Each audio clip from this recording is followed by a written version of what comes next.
o uso dos instrumentos musicais na historicidade litúrgica. Essa aula aqui é um pouco mais extensa. Nós vamos trabalhar ela aqui. Vamos lá. Okay. Na verdade, não há qualquer ordenança que não deveria ser tocado algum instrumento na liturgia do culto, ao mesmo tempo em que não há também qualquer referência de uso explícito de instrumento nos serviços de adoração. Vou fazer uma pergunta para o grupo aí. Algum de vocês já tinha pensado nisso? Ou acha legal esse tema aí da liturgia? Que é um tema interessante para a gente estudar, né? Não sei se alguém aí já tinha visto isso ou tem alguma curiosidade, né? Então, vamos falar um pouquinho mais sobre isso aqui. Temos menções de adoração, porém, sem citação de instrumentos envolvidos. Aí tem um texto de Mateus, ó. E assim, após terem cantado um hino de louvor, saíram para o Monte das Oliveiras.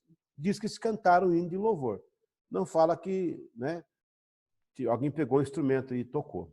Falando entre vós com salmos e hinos, com salmos, entoando, louvando de coração ao Senhor com hinos e cânticos espirituais. Efésios 5:19. Aí vem aquele texto de Paulo, que a gente já leu semana passada, habite ricamente em vós a palavra de Cristo. Bom, eu acho que eu cortei ali, mas Colossenses, capítulo 3 ali. Paulo também fala sobre isso. Curiosamente, João, um dos 12 apóstolos, escreve a respeito de instrumentos, ao mencionar harpas diante do trono. Então, eles tinham uma ideia, né? A ligação que João fez com instrumentos e o louvor no céu nos dá uma ideia da presença instrumental acoplada ao louvor. Então, João, ele menciona isso. Agora, gente, é interessante. Qual o instrumento que Davi tocava? Era a harpa, né? E por que Davi tocava harpa? Porque ele era um homem segundo o coração de Deus. Ele entendeu que no céu tinha harpa, rapaz. Olha que coisa interessante. E o Mar da Galileia, pessoal, o nome dele é Mar de Quinerete no original. Quinerete vem da palavra quinor. Quinor significa harpa. Sabe aquele caldo quinor que vem aí na mercearia? É harpa em hebraico. Quinor. Quer ele colocar música na sua comida, né? Então, o quinor vem quinerete. E quinerete significa arpejo, de harpa, de arpejo, de dedilhar. Por que eles colocam o nome de quinerete naquele mar? Porque o contorno do Mar da Galileia é uma harpa. A geografia do mar é uma harpa. Então, apelidaram aquele rio de Mar da Harpa. Quando Cristo veio ao mundo, ele fez, segundo os relatos bíblicos, em torno de 36 milagres, dos quais 28 foram operados na Galileia. Parece-me que ele tinha saudade de casa, porque no trono tocam as harpas. Ele ficava perto do mar ali, né? Claro que tem uma questão missiológica, que ele tinha 12 cidades à volta, mas ele ficava perto, ele via aquele mar, lembrava da harpa. E ali, quanto mais ele ficou, mais milagres foram feitos. O que quer dizer que o crente que adora experimenta o maior número de milagres da sua vida. Glória a Deus. Aleluia. Perto da harpa. É de chamar atenção estas menções a mais uma coisa ainda. Essa harpa é mencionada lá atrás em Gênesis, quando Jubal disse que era pai dos que tocam harpa e órgão, né? Então, ela já é um instrumento bem antigo.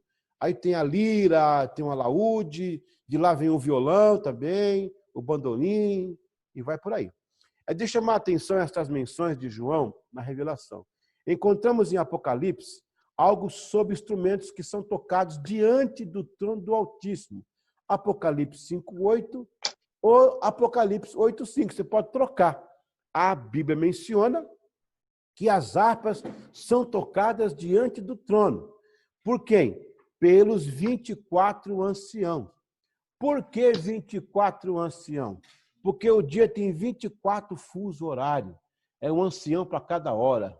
Quem está orando agora está pegando o ancião das 9. Né? Deixa eu ver aqui.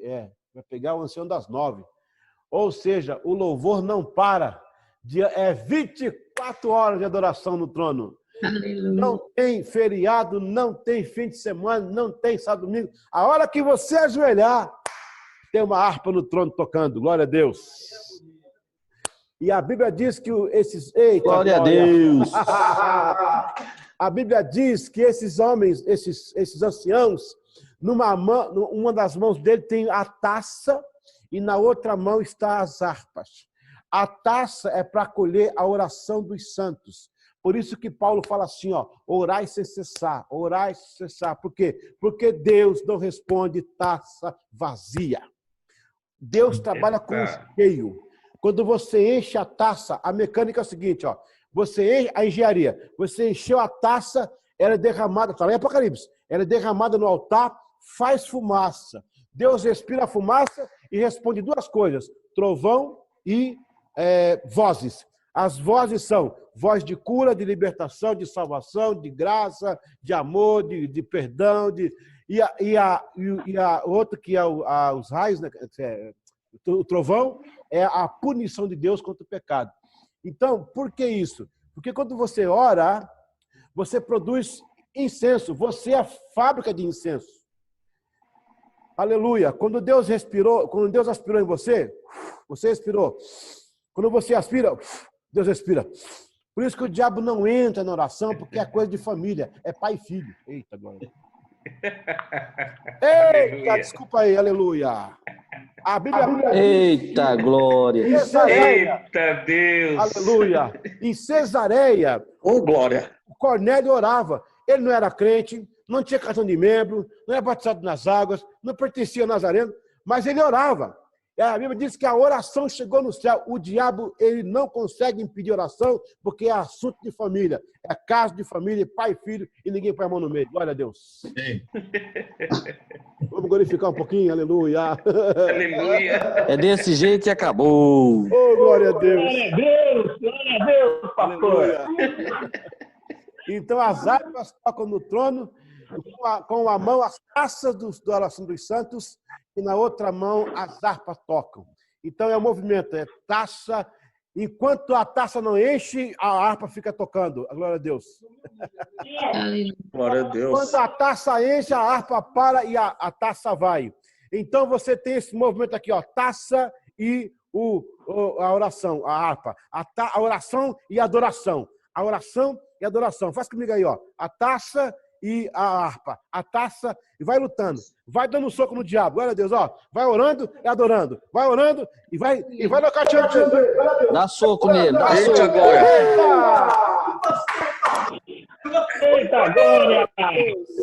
Eita, glória. Eita, glória.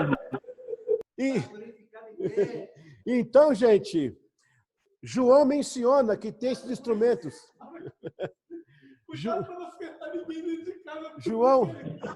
João menciona que tem esses instrumentos diante do trono. Se João menciona, é sinal de que eles pensavam em instrumentos, mas a história não registra, nem a Bíblia, né? Mas estavam lá presentes. Glória a Deus. Amém, igreja?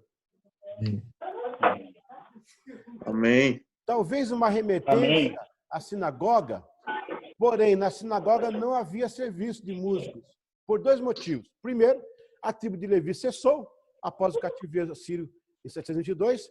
Assim, tecnicamente, e ministerial e cultural, não havia por que ter louvorista, pois o pessoal oficial encarregado não estava ali, até porque estava lamentando, né, o cativeiro.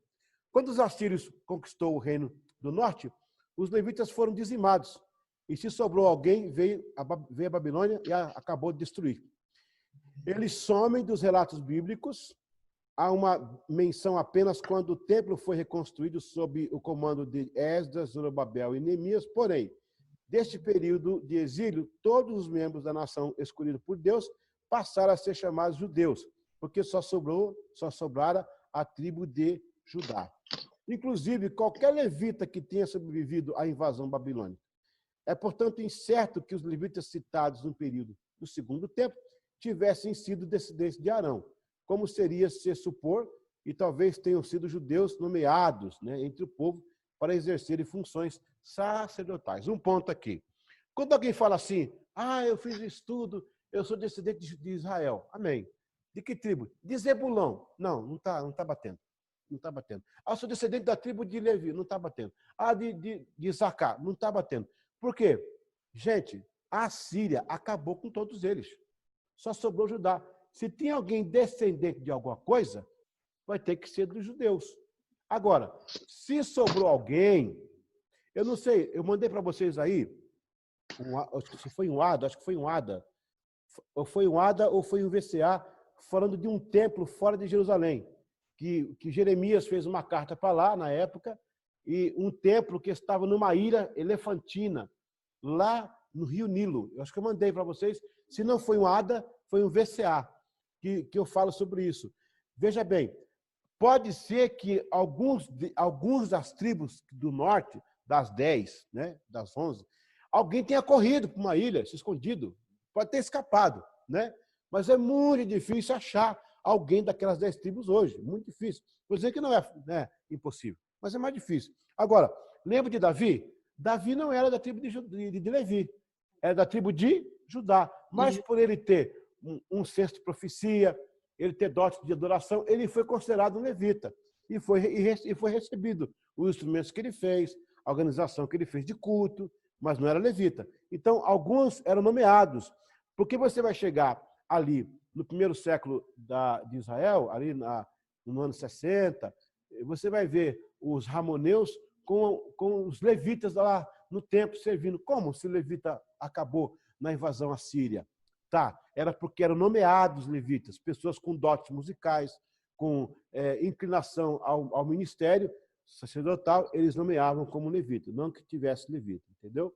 Por isso que essa cultura não vai influenciar muito a igreja, porque ela nasceu em Israel, oriunda da sinagoga, então não tinha muito o que fazer. E segundo a grande sinagoga dos rabinos, decidiu não haver músicas em sinal de luto pelo cativeiro.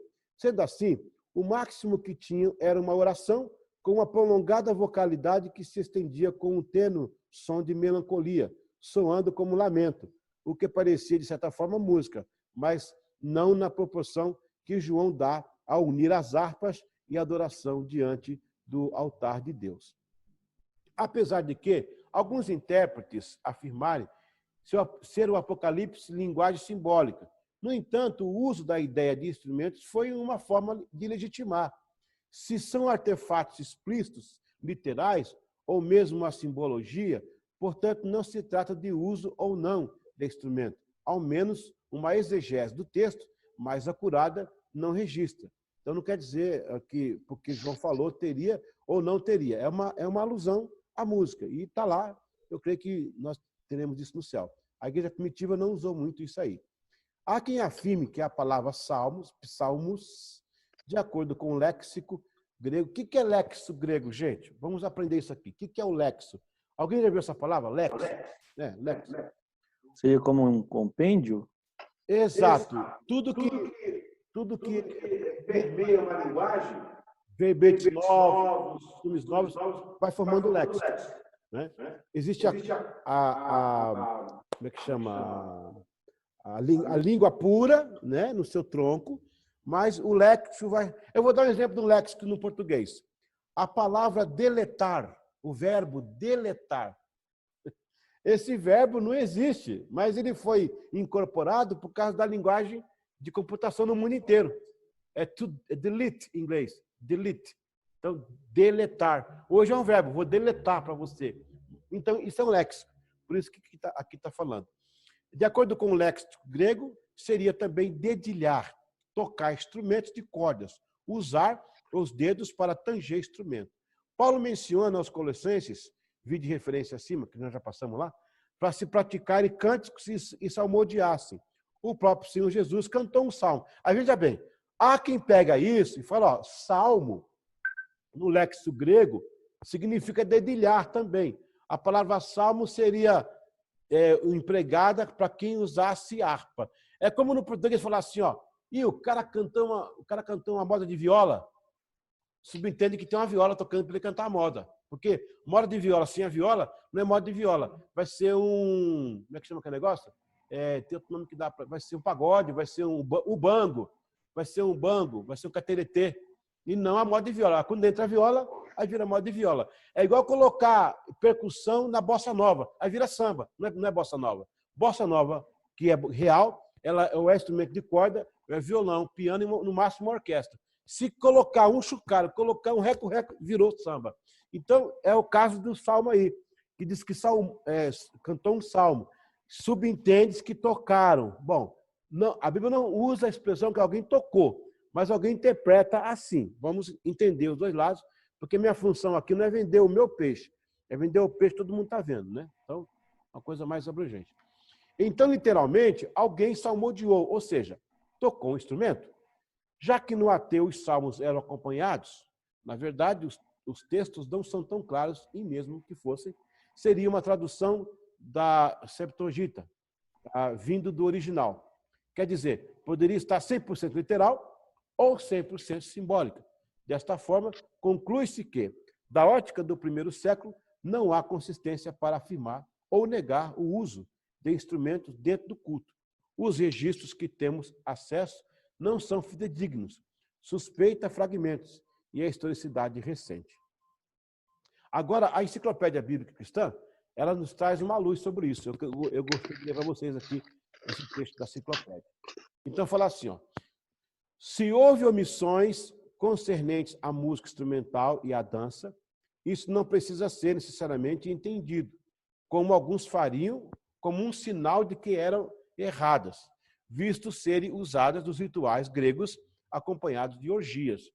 Isto pelo seguinte, a igreja primitiva era sempre uma hóspede temporária, alojada temporariamente em casas, navios, praias e praças públicas, e estava frequentemente escondida daqueles que tentavam eliminá-la. Ela não tinha tempo para coisa alguma, a não ser para os mais simples meios musicais e atividades em suas práticas de oração. Olha um ponto aí. Olha que interessante que esse autor está falando aqui, gente. A igreja era tão atemporal, tão temporária, né? E ela acontecia rápida nos locais, porque era também perseguida, que não tinha tempo de fazer espetáculo, não. Você acha que ia fazer um espetáculo, fazer um anúncio? Semana que vem, grande espetáculo de Natal da igreja, né? Musical da Páscoa. Não, eles iam ser mortos, iam ser perseguidos. Porque eles não tinham tempo para isso, na verdade, eles não faziam disso um tópico prioritário, né? Achei interessante o que você falou aqui. Mais importante ainda, certos tipos de música devem ter sido evitados, não devido à iniquidade inerente, mas pela forte associação nas mentes daqueles que vieram de experiências pré-cristãs, quer judeus, quer pagãos. Quer ver uma coisa? Nós estamos no século XXI, sim ou não? Então, estamos bem modernos. Agora, as igrejas têm dificuldade de colocar um atabaque, sabe o que é atabaque? Toca na macumba? Algumas igrejas têm dificuldade de usar. É verdade. Eu vejo que é comum em percussão. Já usei em discos meus, tocar atabaque. Mas tem igreja que fala que é instrumento do... Sabe? Ó, e é o século XXI. Instrumento do pé rachado. Entendeu? Ó, é o que eu estou falando. Então, a coisa aqui não é tão velha, não. Isso aqui, ó, isso aqui é novo, né? Tá acontecendo agora isso aí, né? A distinção entre o conceito pagão de permissividade das coisas e o conceito cristão do discernimento entre uma coisa ou outra, nenhuma das quais em si mesma é impura. Romanos 14:14.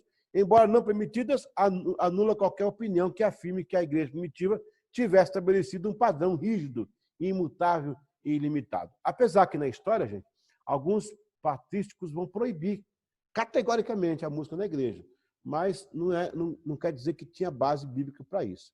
Ainda assim, o assunto não ocupa prioridade nos assuntos registrados, porém os patrísticos fazem alusões a instrumentos para ilustrar homilias e ensinamentos. Veja o caso de Clemente de Alexandria, o ano 150, é bem perto lá.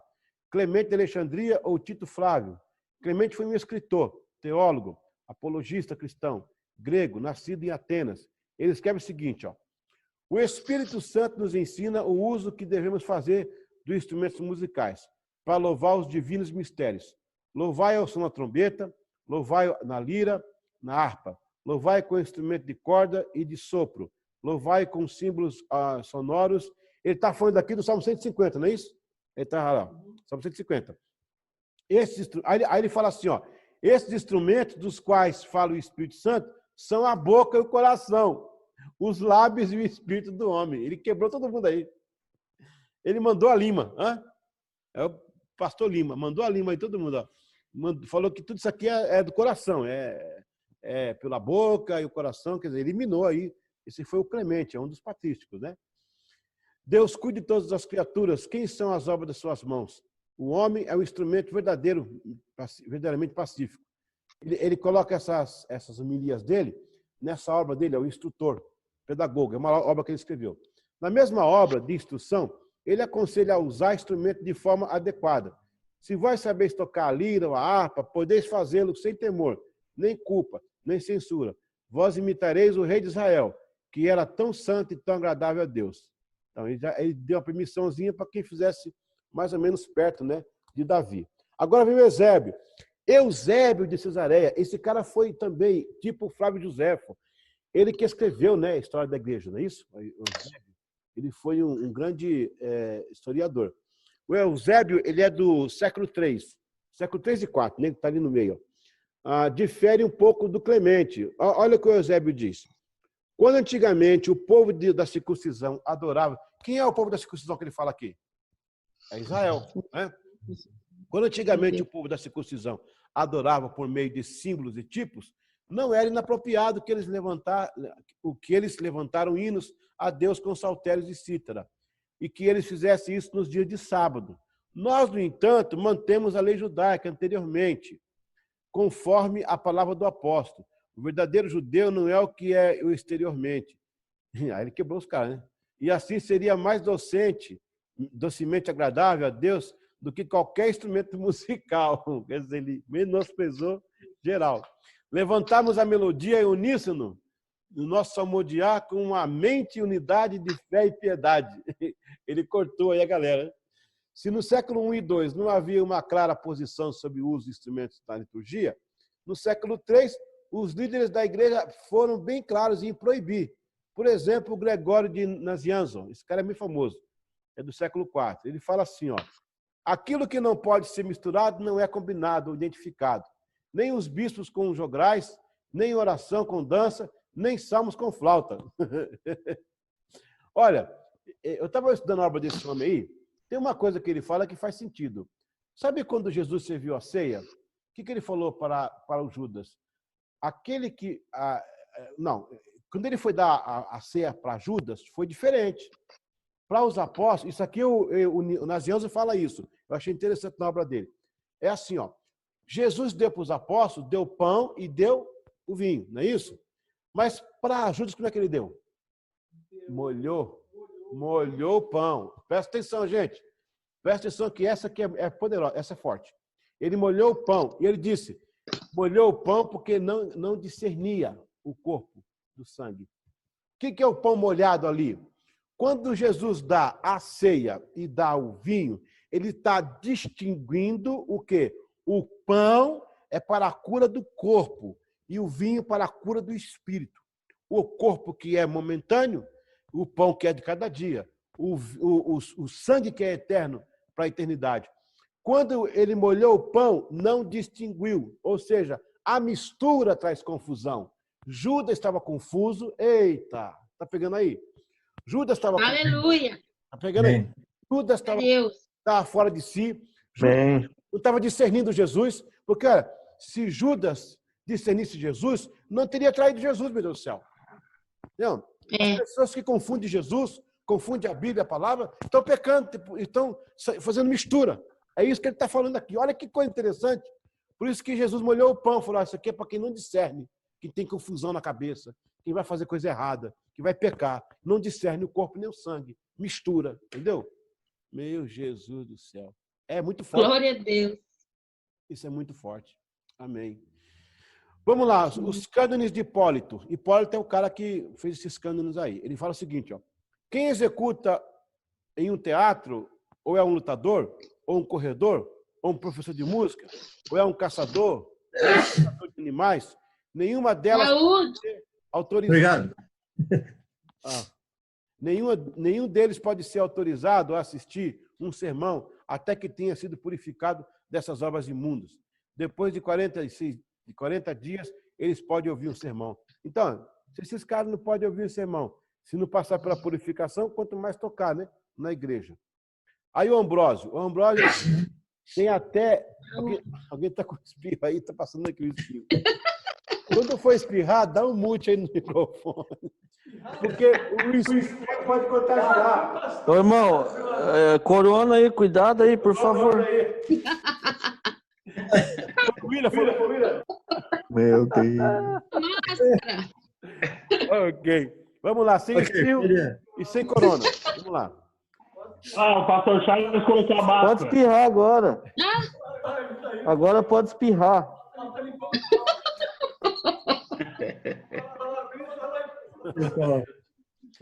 Ó, mais um espirro, eu coloco a máscara aqui, ó. E a minha máscara é musical, ó.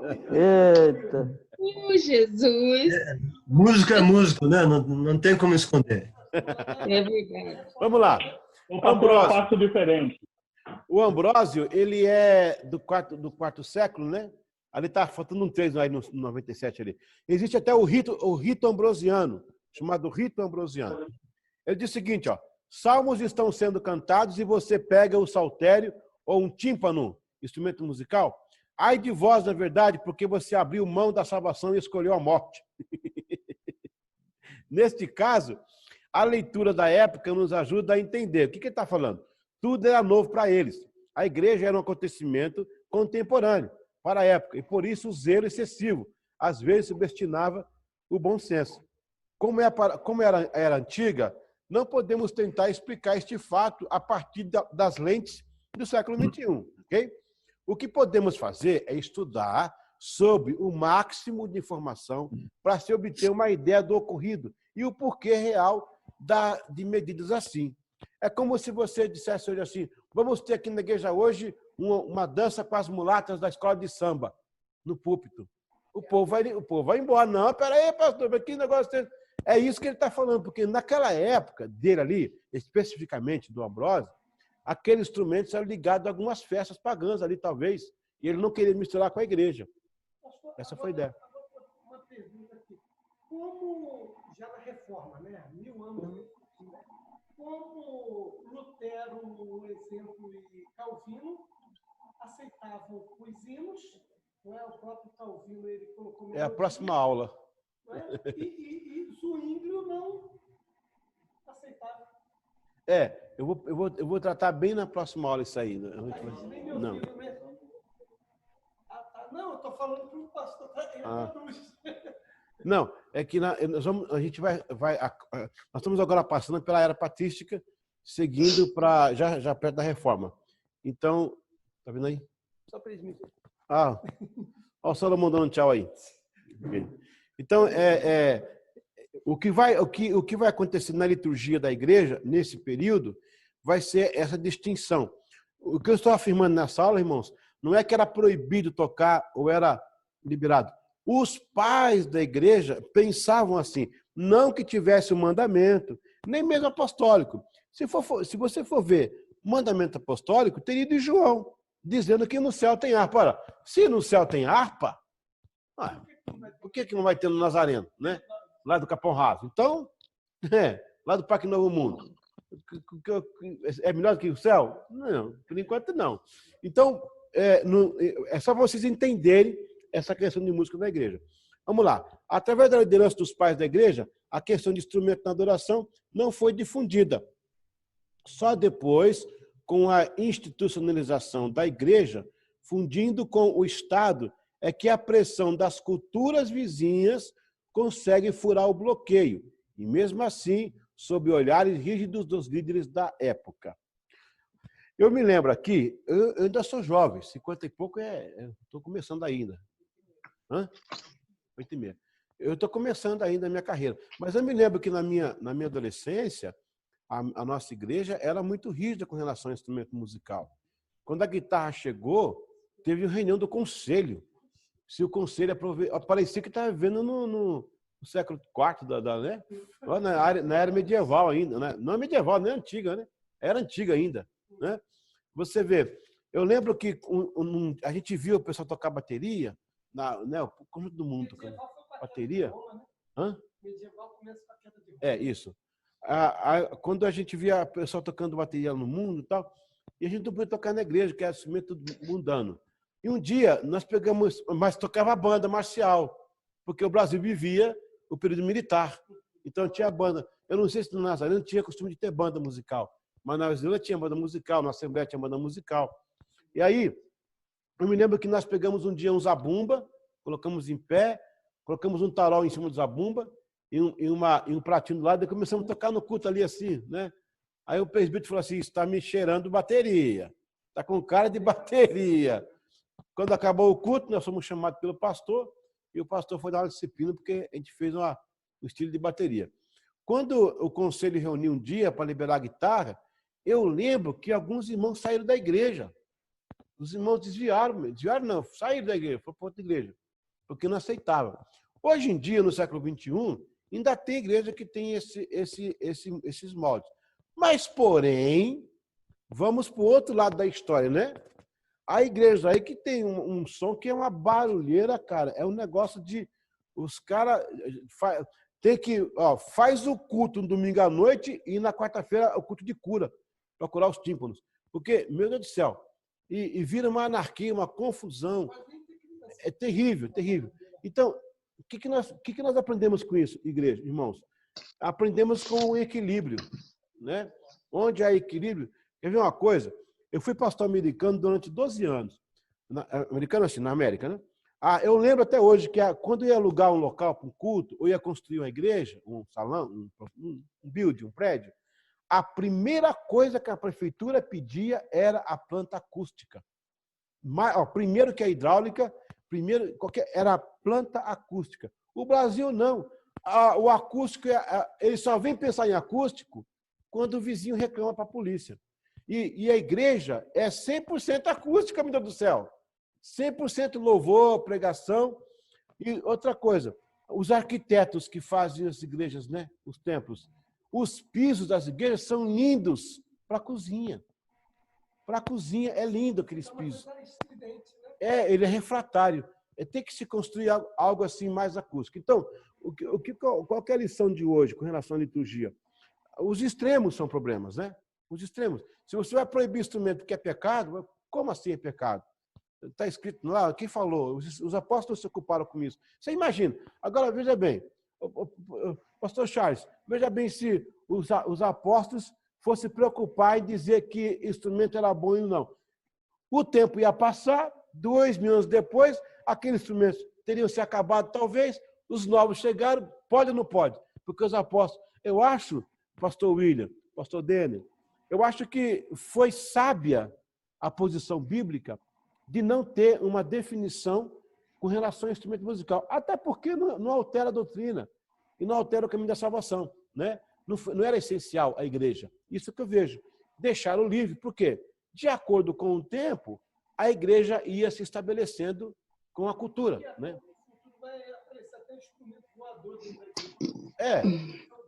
Isso. Então, eu acho que foi muito sábio da parte deles não se ocupar com esse tema, a fim de que não viesse tolir a igreja de uma coisa que poderia virar depois uma confusão. Por outras coisas que eles não falaram, ainda dá confusão na doutrina, né? Imagina se fosse instrumento musical.